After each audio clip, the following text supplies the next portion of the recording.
আসসালামু আলাইকুম বন্ধু। আজকে যে ভিডিওটা হবে পুরোটাই বাংলায় হবার চেষ্টা করব। মাঝে মধ্যে একটু একটু হিন্দি আসতে পারে। ঠিক আছে বন্ধু, দেখতে থাকুন ভিডিও। আজকে আমি যেটা জিনিসটা দেখাচ্ছি এটা হচ্ছে কচি শিশু আম গাছের মূলের সাথে একটা প্রাপ্তবয়স্ক বড় ফল ফুল হয় এরকম গাছের একটা ব্রাঞ্চের সঙ্গে আমি গ্রাফট করব। দেখতে থাকুন ভিডিও। এর জন্য যা যা লাগবে, হাইড্রোজেন পারঅক্সাইড লাগবে, টেপ লাগতে পারে এবং অ্যালোভেরা লাগবে, রুটিং হরমোন লাগবে, ব্লেড লাগবে, সুতো লাগবে, গুলি সুতো লাগবে, মজবুত সুতো, যেন 25 দিন 1 মাস এই সুতোটা পচে না যায়। ঠিক আছে বন্ধু। আর এই যে ব্রাঞ্চটা নিয়ে এসেছি এটা একটা খুব মূল্যবান আম গাছের ব্রাঞ্চ। এটা হচ্ছে মিয়াজাকি। আমার একটা মিয়াজাকি গাছ রয়েছে, সেই মিয়াজাকি গাছের একটা ব্রাঞ্চ আমি নিয়ে এসেছি। নিয়ে এসে আমি আপনাদের সামনে গ্রাফটা করে দেখাবো। দেখতে থাকুন ভিডিও। আম গাছের কচি শিশু যে গাছগুলো রয়েছে সেই গাছগুলো 1 মাসের মতো বয়স। এই গাছগুলোকে আমরা তুলে নেব। তুলে নেওয়ার পর এর শিকড়টাকে আমরা নিয়ে নেব, মূলটাকে। আর এই ব্রাঞ্চটার সাথে আমরা গ্রাফট করব। 1 মাসের মধ্যে আমাদের গাছ নতুন প্ল্যান্ট তৈরি হয়ে যাবে। দেখুন বন্ধু, প্রথমে এই অংশটা আমি ক্যাম্বিয়াম লেয়ারটাকে বার করে নেব।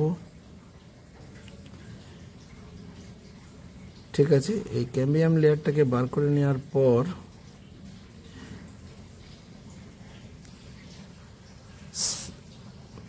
ब्लेड, धारोला सैनिटाइज ब्लेड लगभग 3 साइड में इसको स्लाइस करके काट लेना होगा। कटने के बाद हल्का हाथों से कटना होगा। काटने के बाद इसको छूना मत। और जो ब्लेड होगा वो ब्लेड को आपको सैनिटाइज कर लेना होगा। नया ब्लेड होने से अच्छा होता है। देखिए हम यहाँ 3 तो रूट स्टॉक लेके रखे हैं। इसमें हम ब्लेड चलाकर स्लाइस से काट लेंगे। तीनों को काट लिया। अभी इसको देखिए तीनों कैसे सुंदर करके एक चांस में काट लिया। ये रूट स्टॉक के ऊपर हम सायन को हम अच्छे से पकड़कर दबाकर हम धागा से बांध देंगे। এই রুট স্টকগুলোকে আমি ভালো করে ওই স্লাইস করে কাণ্ডর কাটার অংশটার উপরে চেপে ধরে একদম মজবুত করে টিপে বেঁধে দেবো, যাতে কোনো রকমভাবে বাতাস প্রয়োগ করতে না পারে, জল বাতাস কিছু না প্রয়োগ করতে পারে। হ্যাঁ, আমি এই মজবুত একটা নতুন সুতো দিয়ে ভালো করে টাইট করে হালকা হাতে বাঁধবো। বাঁধার পর এটাকে আমি পটিং করব। পটিং করে এটাকে একটা অন্ধকারাচ্ছন্ন জায়গার মধ্যে 1 সপ্তাহ রাখবো। তারপর একটা হালকা সেমি শেড এরিয়ায় রাখবো 1 সপ্তাহ 10 দিন। তারপর এটাকে আমি হালকা রোদে রাখার ব্যবস্থা করব 2-1 ঘন্টা করে। দেখুন 3টি রুট স্টক একসঙ্গে জুড়ে দিয়েছি এই মিয়াজাকি আম গাছের ব্রাঞ্চের ওপরে। আমি এখানে একটা কেমিক্যাল রুট হরমোন 1 গ্লাস জল নেই, এখানে হাফ গ্লাস জল রয়েছে। এই হাফ গ্লাস জলের মধ্যে আমি এই 1 চামচ রুটিং হরমোন বা কাটিং এড দিয়ে নেব। দিয়ে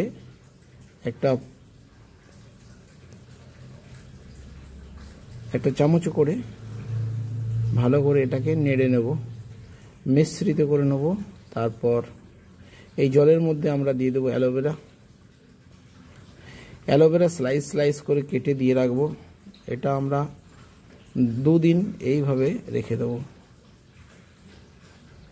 24 থেকে 48 ঘন্টা এভাবে আমরা জলে রেখে দেবো। জলে রাখার পর এটাকে তুলে নিয়ে আমরা পটিং করে নেব। গার্ডেন সয়েল দিয়ে পটিং করে নেব।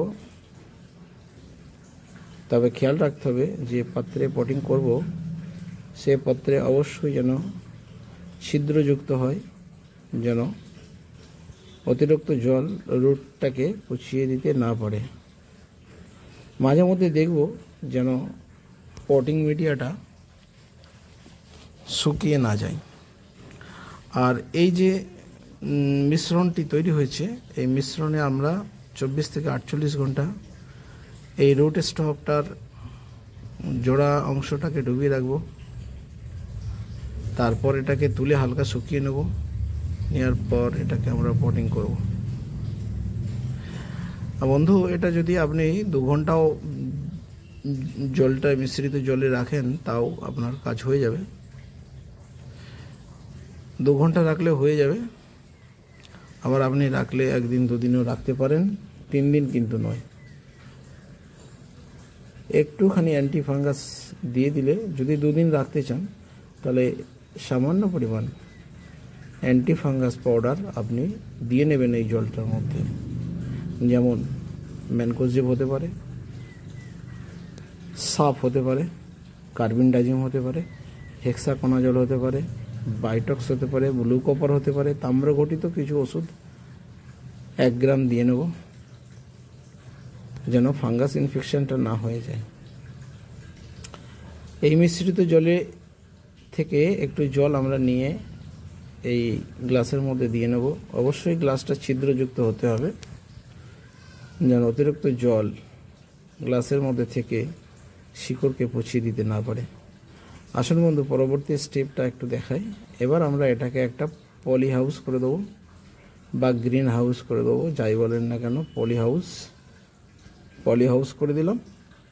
এই পলি হাউসটাকে কিন্তু আমরা রেখে দিয়েছি একটা অন্ধকারাচ্ছন্ন ঘরের মধ্যে, যেখানে হালকা রৌদ্র আসে।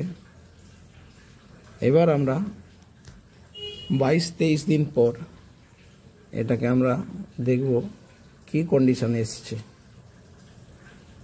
দেখুন কি সুন্দর একটা ব্রাঞ্চ বেরিয়ে এসেছে।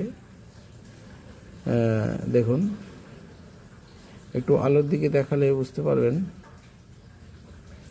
এই দেখুন, অপূর্ব সুন্দর একটা গাছ তৈরি হয়েছে। ওই রুট স্টকটা কাজ করেছে। এটা থেকে বোঝা গেল যে রুট স্টকটা আমার ভালো কাজ করেছে, সুন্দরভাবে কাজ করেছে। এবার এটাকে আমরা পরবর্তীতে পটিং করে দেবো বড় পাত্রে। দেখুন, 2টো ব্রাঞ্চ বেরিয়ে এসেছে, 2টো নোটস থেকে 2টো ব্রাঞ্চ বেরিয়ে এসেছে। আর যখন আমরা রুট স্টকটা পটিং করব তখন অবশ্যই পুরোপুরি আমরা মাটির নিচে দিয়ে দেবো না। 1/2 ইঞ্চি মতো কি 1/4 ইঞ্চি মতো আমরা মাটির উপরে রাখবো, যেন ফাঙ্গাস ইনফেকশনটা না হয়। আর মাঝে মধ্যে খেয়াল রাখতে হবে মাটিটা যেন শুকিয়ে না যায়। মাটিটা শুকিয়ে গেলে হবে না বন্ধু। ঠিক আছে বন্ধু, ভিডিও দেখছেন আপনারা ওয়েস্ট বেঙ্গল হুগলি ডিস্ট্রিক্ট থেকে মহসিন আয়ুর্বেদিক প্ল্যান্টস চ্যানেলে আম গাছের কচি শিকড় সঙ্গে ফল ফুল হওয়া আম গাছের ব্রাঞ্চের একটা গ্রাফটিং, অপূর্ব সুন্দর একটা গ্রাফটিং দেখলেন, যেটা ইউটিউবে এই ধরনের ভিডিও খুব কম দেখা যায়। শেষ পর্যন্ত দেখার জন্য আপনাদের সকলকে অশেষ ধন্যবাদ। আবার কোনো দিন দেখা হবে আগামী ভিডিওতে।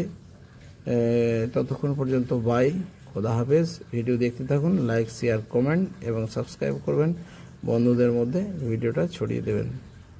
জয় হিন্দ, খোদা হাফেজ।